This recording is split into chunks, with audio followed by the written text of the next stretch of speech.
welcome into the everydayfan.com podcast. We're talking NBA basketball today. We're talking Final Four. There's lots of topics out there. In the comments, if there's something that strikes your fancy that you guys want to chat about as well, holler at us. We don't mind. I would like to pass the baton right now to Mr. Paul, and he will get us started with a topic that we can yell about. All right. First of all, I'd like to say thank you guys for coming back on again. I had a blast the first time, or our 0.5 episode, if you will. So I appreciate all of you guys coming back on. And let's start off today. We'll start talking about some NBA. There has been those trades have now gone down. People are playing with their new players now. You got the Utah Jazz jersey on up there. So can I assume then, Liam, that you feel Utah is still the team to beat, or? No. So the Utah Jazz jersey, excuse me, was a strategic move tonight because I bet on them. So I'm trying to bring some goodwill. I will be debuting a new jersey every week on the show. This is the first one. Utah Jazz, Mike Conley. Right. They're not the team to beat. They're frauds. If you want to put frauds on it, they are the most fraudulent team in the league this year. I agree. God. Wow. Nice. Most fraudulent? Yes. What about Phoenix? Because here's my argument against that. And I actually like arguing with you. You bring up good points, but you bring out, so for Phoenix, it's Chris Paul and everybody else. I mean, if you go door to door in America, they don't know who plays for the Phoenix Suns. Most people think Chris Paul's still on another team, right? Phoenix is like, what, they're second in the West? Like the Jazz, they got Donovan Mitchell, right? They have Joel Ingles. So if you look at his jersey on the back, it just says Jingles. He's a fantastic Christmas player. But you have Rudy Gobert. You have a lot of guys who pass the ball and can average anywhere like 16 and 5 guys. Right, that's what you have up in Utah. Phoenix, you got DeAndre, and he's on my fantasy team. Sometimes he causes gray hair on my head. You have Bridges, who's finding his way into his own. Booker, for me, is really good on the offensive end. Defensively, he needs some work. He kind of he's a true shooting guard. He's not that guy that can get everyone else involved, which is why Paul's there. And I'm just like, if you were to tell me Phoenix was 5th, I'd go, okay, they're 5th. But second, I'm like, dude, I don't believe that for a second. Lamar, how do you feel about Phoenix? Still remain to be seen. I mean, I playing good during the season, but I gotta see when the playoffs start. That's when I start really judging teams off based how they look in the playoffs. I mean, season games is playing somebody on a back-to-back night. This guy ain't playing. This guy's hurt. When you get them 7-game series, when you can adjust, and that's when I start really paying attention to teams. Regular season to me is just the BS, honestly. I really don't. I mean, I watch because I love basketball, but you can tell when teams be playing around, not playing right. So that's why I was like, I wait to the playoffs, so like the last couple weeks of the season, then that's when you start seeing who really steps up. True. Can I say a real quick story though? I was in the locker room for the Orlando Magic and the Oklahoma City Thunder, and when we went into the Thunder's locker room, we had to wait like about 20 minutes, and the whole time Chris Paul is sitting there with a computer, sitting with this other guy. To remember who it was, and he was literally just teaching him for 20 minutes, going over stuff, giving him pointers, doing this. And I sit there watching that whole time going, that's why he's as good as he is. That's why he is who he is, because he can do that. He can teach people. He can take those guys and and it was the most incredible thing just to sit there to watch him do that. Then he gets done and he stands up and he does what he has to do, but it was that time that he was spending just with that guy, computer in hand, right after the game. And I'll never forget that, because that showed me like that guy that's why he's one of the best, So I don't put nothing past him when it comes to that, because you see what he's already did with Phoenix. and how he's already brought them to where they are from where they was. So, I mean, I agree with you, Lamar. We don't know nothing about nobody till we get to that time. I can sit here and brag about my Nuggets, but we don't even know about them. I mean, we don't know about nobody till we get to that time. And LeBron and AD, I mean, that's going to change everything when they get back. They're not gone forever, you know? I mean, to be clear, I don't think they're frauds. I just don't think they're second place in the West. You know, That's you're fair. right. Chris Paul, what separates him, I mean, what? Head of the players union? I mean, you're no dummy. You need to know how to read contracts and delegate. And hey, guys, are we getting taken here? Or what's the negotiation process? Chris Paul's brilliant, not only on the court, but like you said, off the court. He knows how to get his information across to every single player in the locker room the second he walks into one. Yeah, how to lead. That leadership is priceless, you know? Yeah, basketball IQ is off the charts.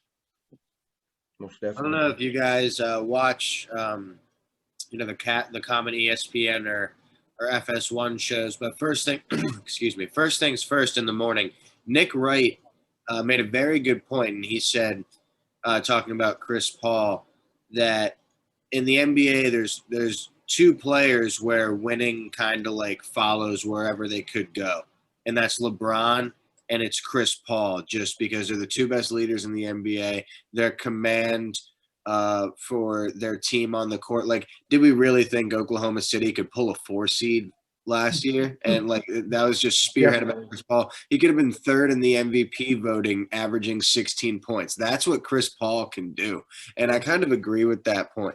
But so going back to the whole fraudulent thing, I think fraudulence to me in sports, like there has to be some sort of basis of expectation. So Phoenix to me is more like, I didn't expect anything out of them. I expected Chris Paul to like help them ascend, and maybe like they could, I don't really know what I expected out of them, to be honest. I expected Chris Paul to help them grow as a unit, but I didn't think they'd be a 2 seed. So to me, they're more fools. For sure. As far as like the Jazz are concerned, like every year that they grow with this group, because it started when Hayward was there, they still made the playoffs the year before he went to Boston and Mitchell came in, and they've been a consistent 5 seed ever since. Every year that extends, the expectation and the pressure builds on that core to do more than they've done before. I don't think there's any pressure or expectations on Phoenix. They're playing with house money even when they enter the playoffs. I don't care where Chris Paul is in his career. So that's why I think Utah is more fraudulent than, say, Phoenix.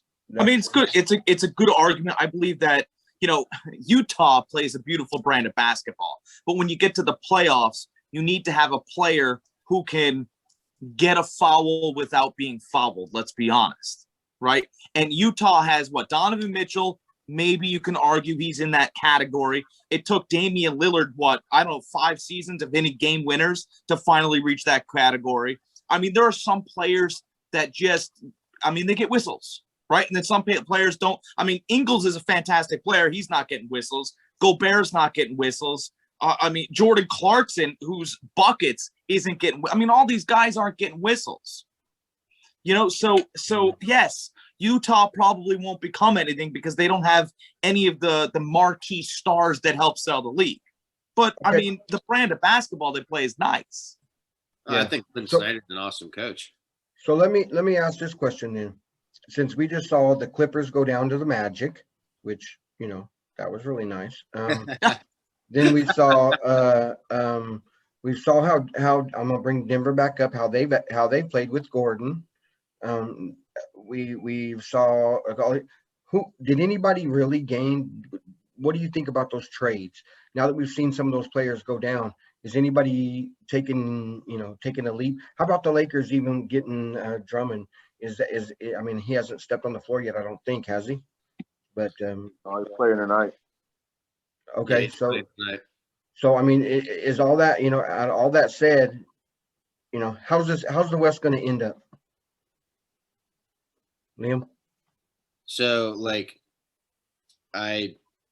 as far as making the finals, is that what you mean by the West ending up? Sure, let's go there. So if the Lakers are fully healthy, then I'm choosing them. But if they're not fully healthy, then it gets a little hard to say, because there's a lot of interesting matchups. There's a lot of intriguing scenarios. The first round's going to be tough this year. The first round will be tough. So it will be a dogfight, the whole playoff thing. But so you think the Lakers, if they are healthy, if they got their thing, that's who you're going to go with there. Jack, what do you think? Who's coming out of the West? I'll tell you what. I stood alone, and no, actually that's not true. I liked Miami as far as what they did with the trade deadline, but I do believe that getting Aaron Gordon puts Denver in the LA's arguments. That's the Clippers and the Lakers, because let's face it, I understand the Clippers lost to the Magic, but no, and that's great. That's a great confidence booster for an Orlando Magic that they're going to be fun to watch in a few years. Those kids are going to remember these losses and grow together. Those are just facts. And you know what? You don't have to go out and grab a star to become relevant. You grow a fan base organically, and people will follow you further. That's the way I like basketball. Anyway, Denver, to me, is very interesting because LA got Drummond. That's great. He's a rebound machine. He'll make shots inside. But now that kind of forces, for me, Anthony Davis to move away from the basket a little bit. Otherwise, you got all that commotion down low. Aaron Gordon is just an athlete. And I think if he's not pressing and he doesn't have to do everything, obviously Denver has other players.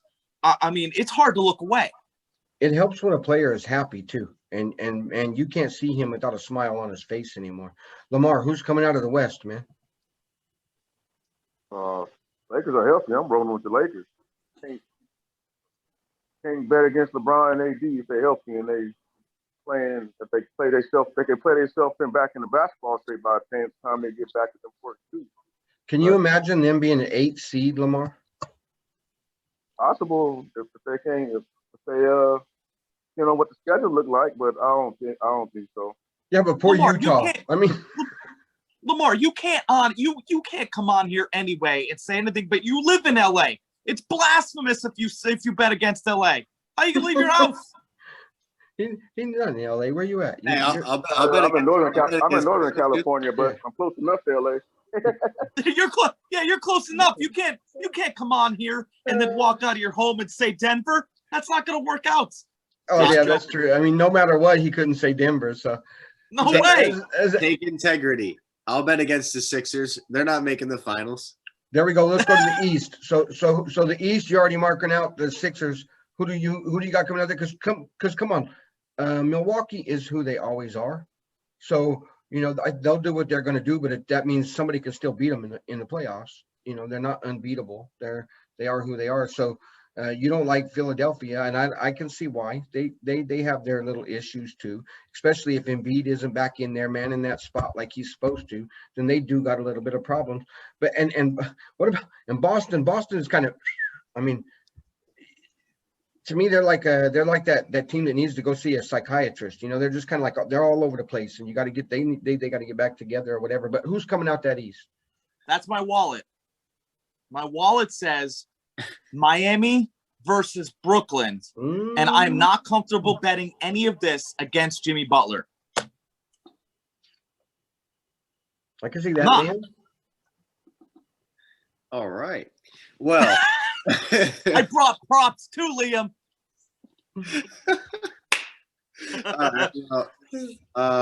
So actually, Embiid is expected to be back this Saturday. So, I mean, if all things go well, he will be playing this Saturday. I have tried to, being a Sixers fan, I have tried to curb my expectations for this team, even getting Daryl Morey, getting Doc Rivers, because I didn't think that this roster was championship ready. And I don't think it is after adding George Hill. I like George Hill, but I don't think that it really moved the needle in any sense. So I have to go with Brooklyn.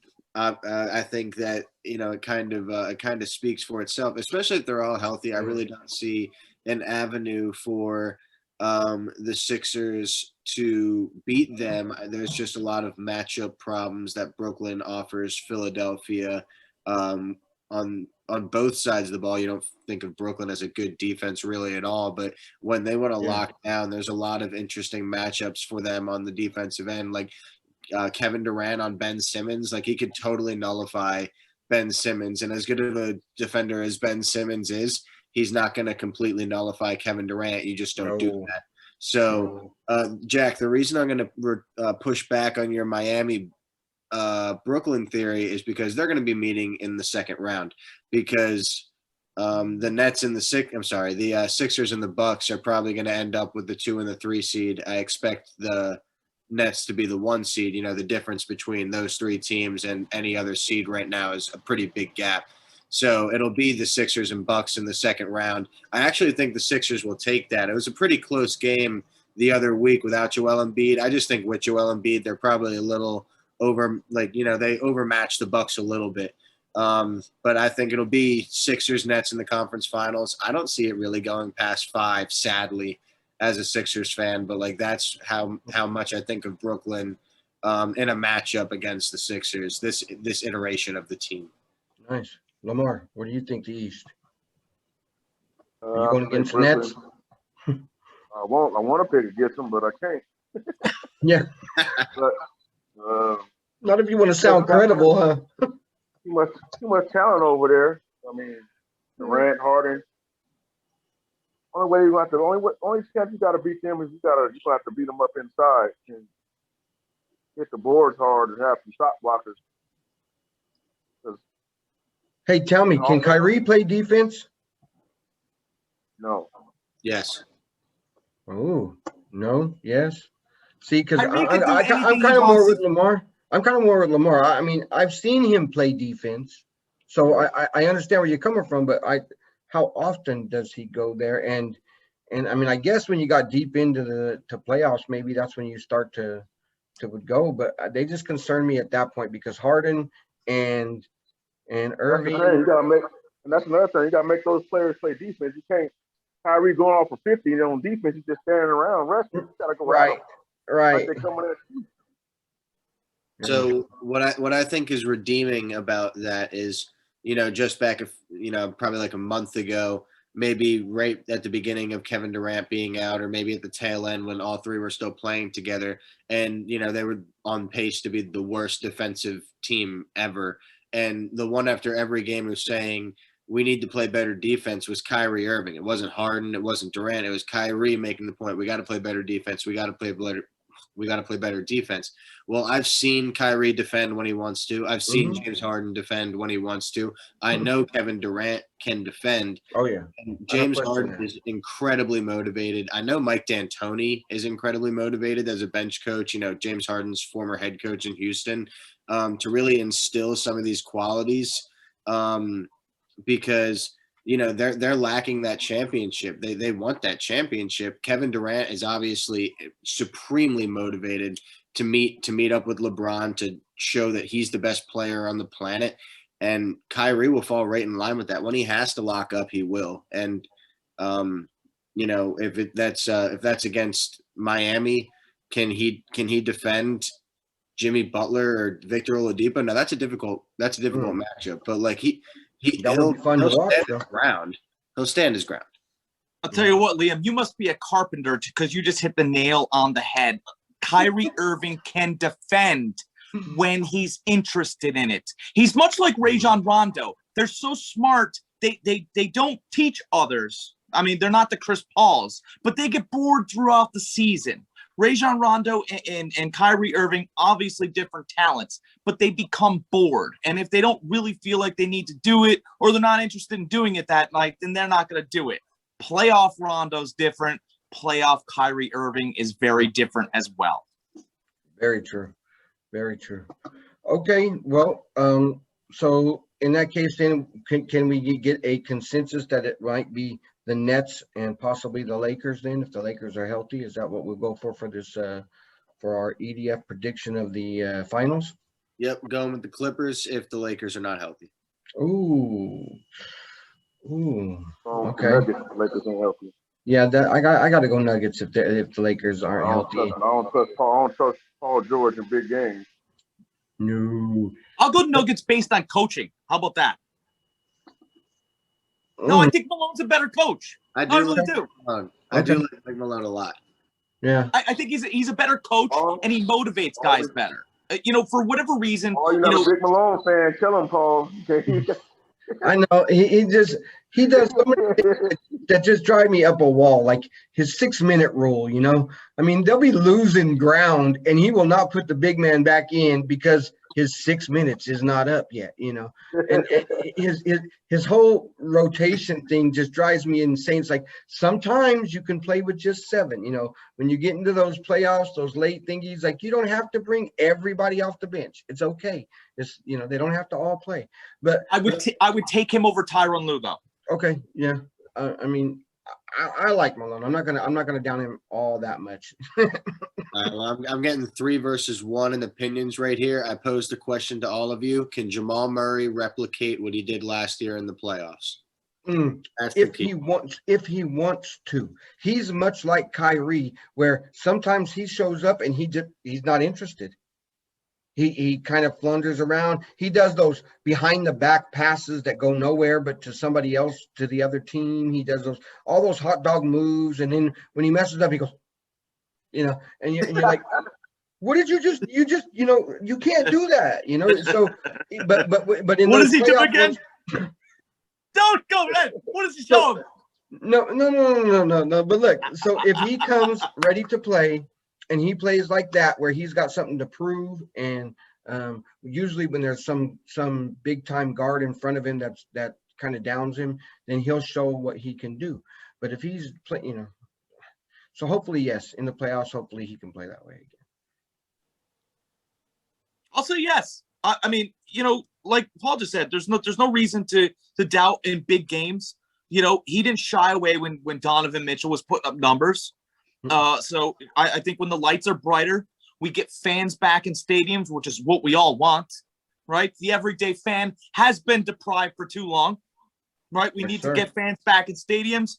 The stakes will be higher, and I believe that Murray shows out. Absolutely. Talent wants to show off for the cameras. You hear that, Paul George? Talent wants to show off for the cameras.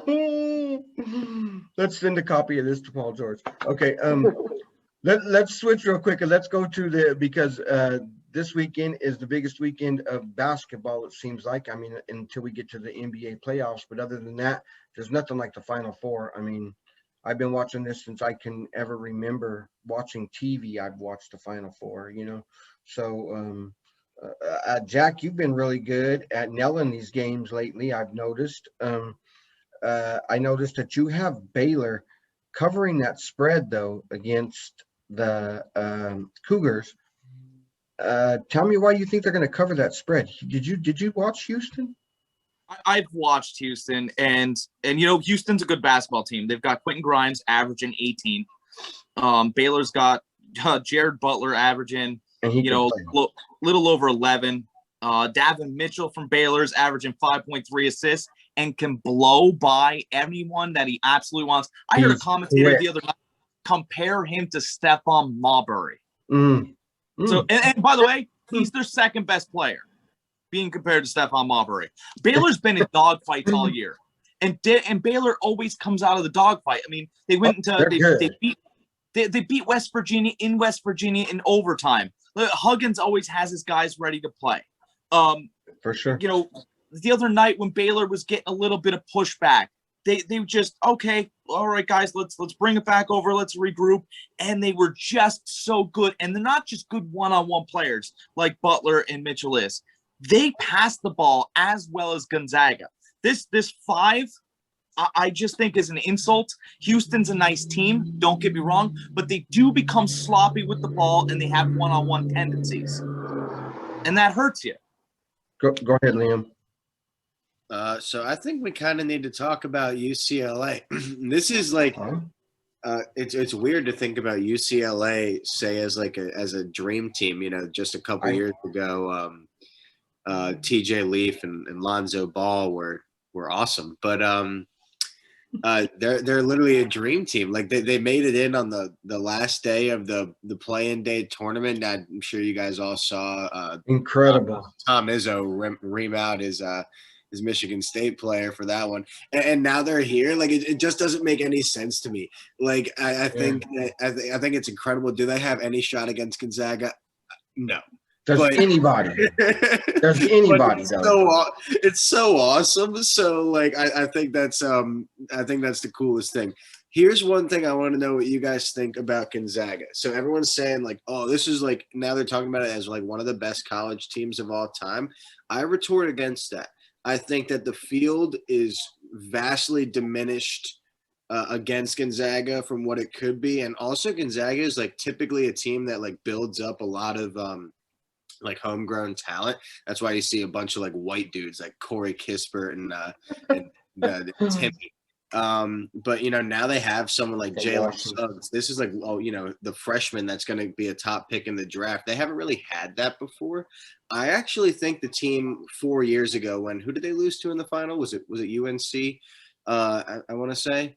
When that team had Nigel Williams-Goss and Shemet Karnowski and Killian Tilly and TJ Perkins. I actually think that Gonzaga team would beat this Gonzaga team. I think the perception of this Gonzaga team is a little inflated due to the diminished level of the field, even though they're clearly the best team in college basketball. Wow. Liam, you're gonna hurt my neck. You're gonna hurt my neck agreeing with you all night. I just want to get that out there. I'm nodding my head so much it's hurting. How about let's yeah, you're right. And how about Domantas Sabonis, by the way, played for Gonzaga, probably one of their best players that they ever had in there. And besides John Stockton, all right, we'll go far back. But I mean, North Carolina at one time had Antoine Jamison, Vince Carter, Rasheed Wallace, Ed Cota. I mean, that team would smoke this whole field. And by the way, Julius Peppers, who went to the Carolina Panthers in the NFL draft, came off the bench. Yeah. I mean, they start Peppers in the bench against this field. Yeah. Hey, Lamar, who do you got? Who do you got in this Final Four? Like Gonzaga, they look like they're on a mission. They play the right way, make the extra pass, they play defense. But as far as best team ever, no, I can name. There's a lot of more teams I think better than him. Yeah, you know, I agree with you, but I think Liam that and the best team don't always win in college basketball either, because it's the one game situation. 100%. I believe that, especially this tournament. UCLA could definitely come out of it. Yeah, you know, wouldn't be not sure about that, Paul. Not sure about that. I mean, I'm just saying, you know, what was that, North Carolina State at one time, you know, did they? but I'm just saying it's possible. Yeah. But I agree with you though. I mean, because see, to me, Gonzaga has been so overly dominant. Like you can see the level that they're at above everybody else. But it's because I guess I didn't think about what you said, so that made a lot of sense. Maybe the field is watered down, making them look better than they are. But either way, in this tournament right now, they're dominating, you know, and they don't seem like they're that kind of irritates you because they're dominating, but yet they got that little swing. So if you're not a Gonzaga fan, you're like, you know. But if you're a fan, I'll go on the record and say Baylor wins it. Baylor wins it. All right, 100%. Baylor. We'll go on because Baylor's had pushback. Baylor's had battles and wars. And when your team is battle and war tested, you're a better basketball team for it. And Gonzaga's really had no pushback. That's part of their conference. It's part of the COVID. It's part of everything. But I think if Gonzaga played Baylor when they were supposed to play each other on December 5th, they would have won. But I think Baylor's gotten better and stronger and had to fight through more adversity.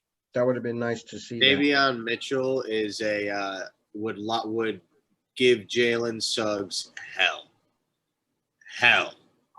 Look what you're doing to me. Give me that final matchup. I want it. Okay. I want it.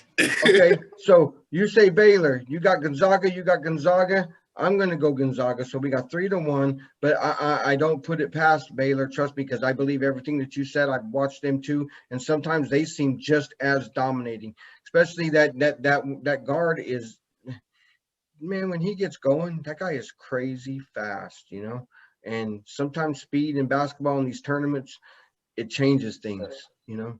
So just when your worst player is strutting around the court, which is Baylor, I sit there and I go, I'll tell you what, this team isn't worried about anybody. It's almost like when your best baseball player starts batting 275, you're like, or when your worst guy in your team starts batting 275, the whole lineup is strong. You know, I don't know. Baylor seems special to me. I know everybody loves Gonzaga and they want them to get one, but I feel like the fact that they haven't been in any of those wars is gonna hurt them down the stretch. Mark Few is this year's Andy Reid, wildly underappreciated throughout the course of their sports history. This year he gets his championship, cements his legacy. Can he eat as many cheeseburgers? No way. No way. Andy Reid spent so many years in this city, he could gargle cheesesteaks and cheeseburgers like nobody's business. Well, all right. We can go ahead and try to end on that one right there, huh? But anyway, guys, this has been fun. Let's talking about the NBA, talking some NCAA. We will do this again for sure. I want to thank you guys all for doing this one more time. This has been great. I don't know what else to say, but thanks, guys. Talk to you next time. Guys, I'll talk to you again. Right. Good chat. Lamar, thanks a lot, man. Problem. All right, everybody, and check out EDF, theeverydayfan.com. Go check out our memorabilia shop. Make sure you stop by and get anything you want. You can see behind me. We can get anything that you want. Just let me know. Get in touch with us, and we can do it. Again, thanks for everything, guys, and we'll talk to you next time.